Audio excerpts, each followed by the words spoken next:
today we're going to go through 15 traits of autistic people that you may not know to be autistic traits. I'm doing this as someone who is late diagnosed.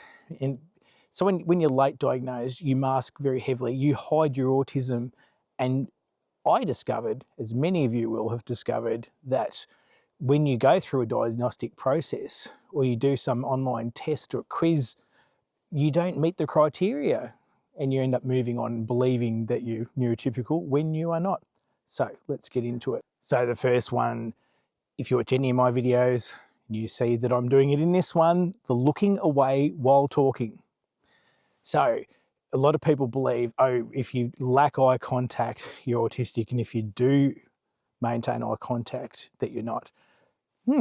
Well, what I discovered is that I find it very difficult to concentrate while looking straight at somebody in their eyes. But if I didn't look at them at all, they would think I was dodgy, or they'd get upset, or they would demand that I look them in the eye. But if I looked at them at the start of the sentence and looked away as I spoke and then checked in every now and again, like I do in these videos, they wouldn't get upset. They would perceive that as eye contact, and I get to maintain my sanity, because quite literally, the reason we look away when we talk is we need to concentrate, and we just can't do it while we're looking you in the eye. Number 2, literal thinking. Now, this isn't what a lot of people believe it is. Sometimes it's just a matter of whatever someone says pops into our head. If someone says orange bear, boom, instantly in my head, bear, orange, in my head, even though they don't exist. Whatever it is, someone describes it, the image of it pops into my head involuntarily. So when people describe something bizarre, and it's meant to be interpreted as something else, or it means something else, but I'm not aware, I'll go by the literal interpretation, like in songs sometimes. Or as I said, like if it's a saying that you're not aware of, you'll just go by the literal interpretation until someone says to you, no, that's not what that X and Y is. Number 3 is sensory sensitivities.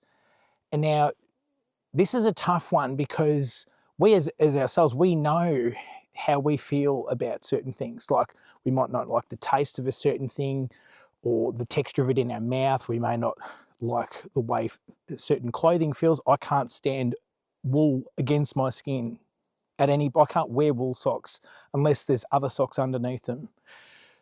I just cannot have wool. And remember, as a kid, claiming that wool made me itchy, and parents saying to me, don't be ridiculous, because they didn't relate. Same with certain visual, something is too bright for our eyes. The sun in my eyes, it just drives me insane. As you can see, I have glasses that turn dark when I'm outside and UV hits them. I'm just one of those people who always needs sunglasses and a hat. A lot of the time I need both in summer. It's one reason I love Finland. In winter, there's very rarely sun in your eyes. And the thing about the sensory things is we experience them. Other people somewhat experience them and will invalidate our experience. And so the reason I'm saying that is you may have gone your whole life and forgotten how bad a lot of these things feel to you. And number 4 is special interests. And this is an interesting one, because it's something that the majority of us do. We have some subject or something that we just go crazy over. It's not always lifelong. For me, music is a lifelong one. Guitar became from teenagers till now. But there's certain subjects that might just come and go. But when they come up, you just dive right into it and you become an expert in a short space of time.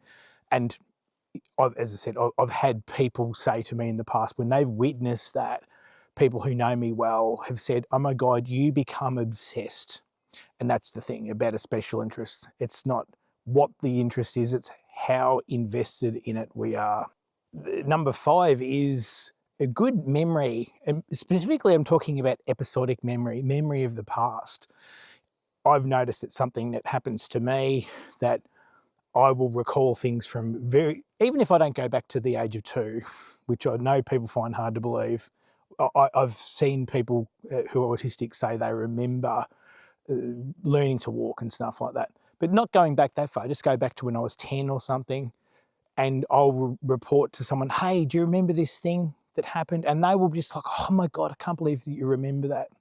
So there's all of these kind of things that go on. So it's called episodic memory, that where we are able to recall events and things that have happened in the past, which also ties into memories of things that we're interested in as well. And number 6 is a need for structure and routine. Now, I didn't realise that was such a big thing for me, but I've always been this person who plans ahead. When I've had jobs that, you start at the same time every day and Monday to Friday, those have been the best jobs for me. Not one shift work or jobs where it changes every day really do my head in. But just in general, structure and routine, it's a common thread. It's a common thing that we all thrive on. We're much more balanced in our lives when we're able to plan around and have these structures and routines in our life. Number 7 is a strong sense of justice. I got this idea from Professor Atwood, who talked about this, that's something that we're really big on, with fairness and justice. Not sure why, but it is something that drives us, and particularly those of us that have had childhood trauma. I think we're overly sensitive to it. We see unfairness or injustice and it drives us insane. Number 8 is a little bit controversial depending on who you tell this to. I've found that neurotypical people don't like hearing this one because I guess it reflects badly on them. But what it is honesty. It is a very common thing. And I'm not talking about rudeness. I'm not talking about weaponized candor. I'm just talking about just without trying, that we tend to be more honest. Now, as I say, that neurotypical people don't like hearing that, of course, because we're accusing them of being liars. Essentially is what they infer what we're meaning there. But we just find it easier to tell the truth and be honest for the most part. And the caveat to that is, if you've been through childhood trauma, you might find as an adult that's harder because your honesty may have been used against you. Or in my case, where you've had an abusive relationship where that person absolutely capitalised on the honesty and again would use it against me. So, for me, when I went into a new relationship that I've been in for 8 years now, it was a shock to me for her to one day report, based on her experience. We've been together 5 years, and she reported to me that I don't lie. And that was based on her experience, based on what she had witnessed about me. And I'm like, wow, my ex-wife would have something to say about that. But yes, now I realise that's why, because with her, my partner who Finnish, who live in Finland, I don't have to lie. I can be honest with her because she will accept what it is I say. Again, not confusing that with being rude. Number 9 is over-analysing things, or just being overly analytical. I know in my life a lot of the times people have said, oh, why do you have to analyse everything? And look, yes, sometimes it can be unhealthy to do that, sure. But often for me, it's just an attempt to understand the world, understand people, understand how things work. And that's what often the trouble I've run into is analysing, asking questions. People eventually will, as we say in Australia, cut up shitty at you for those questions. Why? Because they don't know the answer. I've found that when someone asks me questions and I don't know, I'm just happy to say, I don't know, but let's look into it, I'll find out. And I don't have that sort of trouble. Number 10 is pointing out errors and mistakes. This sounds really bad when you say it out loud, but when I say this, we're not trying to be mean. We're not trying to one-up that person. A lot of the time, our minds just see the thing and we're already saying it before we've even thought about it. But other times we believe we're being helpful. We're like, hey, this is thing. If you haven't noticed, this is broken or whatever. And you're pointing it out so that people can do something about it. Sometimes it might be something people are trying to hide or they don't want anyone to notice. So it can be problematic. Sometimes you have to try to see the bigger picture and realise maybe it's not helpful to tell people. But that's just kind of sometimes it's hard to control sometimes. The other one at number 11 is rule following. This is something, for some reason, I don't know why though, but we are really good at doing that. We're really good at going, yep, this is a rule, and just following it. Overly bureaucratic. And as I'm saying it, I guess it's because of the way our minds work, the bottom-up processing, that computer-like way of seeing the world is like, yep, this is a thing, that's how that is, boom. And, following rules, it's, I guess, the basis of society, isn't it? But that's where the justice thing comes in, where we see rules being broken. We find that hard to take sometimes. Number 12 is abstract thinking, or not being able to comprehend abstract concepts. It's something we can learn, an abstract concept, and once we've learned that one, we can go, okay, we understand that one. But when they're little tests that people do, we might find it really difficult to get our mind around them, because they're not exactly logical in a lot of ways, to us at least anyway. Number 13 is hints or subtle hints. This is a lot of the times our Achilles heel, where people, they think they're communicating something, but unless it's, I know in my case, unless it's a hint that I've failed to see before and I've been punished for not seeing it, then the next time someone drops X and Y hint, I will get it.